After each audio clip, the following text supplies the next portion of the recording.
Before the COVID, there was a starting really acceleration of the awareness about sustainability.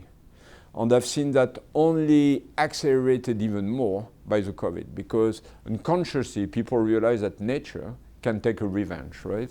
Sustainability and inclusiveness go together, because for a solution or a way of doing to be sustainable, you need the contribution of all. Pandemics is a typical example. I mean, if 90% of the people are really cautious, but 10% are not, then you are facing huge problems. When we look at the future, there again, and it's a kind of triangle between sustainability, inclusion, and digitization. Because digitization allows you to do one thing that was not possible before, which is to share. When we face such a challenge, such an ordeal, and we are confronted to it in quite brutal manners, suddenly you become much more acceptant, and you become much more creative about the possibilities of technology. Digitization has been massively accelerated. Our customers started to co-design projects from home using our platform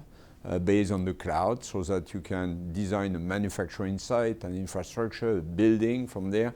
Many of our customers ask us to remotely connect their operations. Would it be a building? Would it be a plant? So that they could remotely operate.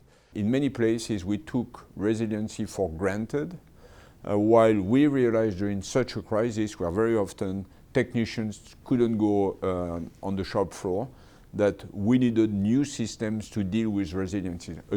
Then again, it accelerated digitization. One thing that we all realize, I believe, and that is a good reminder for the future, is that we are so dependent from each other. So take the case of Schneider. We take care of mission critical processes of the city.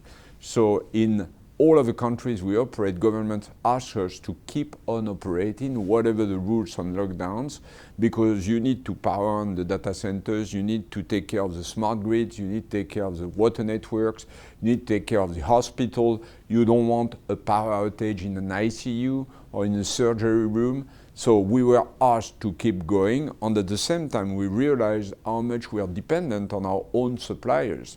And therefore it's been a lot of dialogue, transparency, learning on how to make all of our transversal processes more resilient. Well, the Belt and Road is a plan to rebuild or to build the infrastructure of many countries, and especially emerging countries. China has called from the beginning partners, and we are part of those partners, to participate to those projects.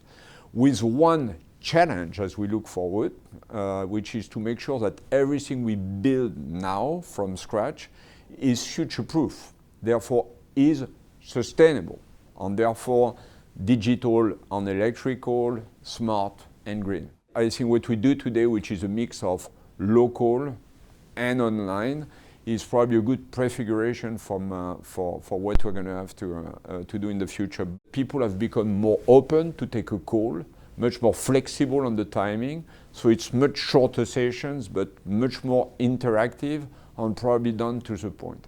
I hope that in the future we don't come back to the rigidity of the previous systems, and we stay in that hybrid model where we don't forget that the most important in life are people-to-people relationship, and we keep maintaining those possibilities to meet, but at the same time we use much more digital and much more so this culture of openness, flexibility, and easy relationship.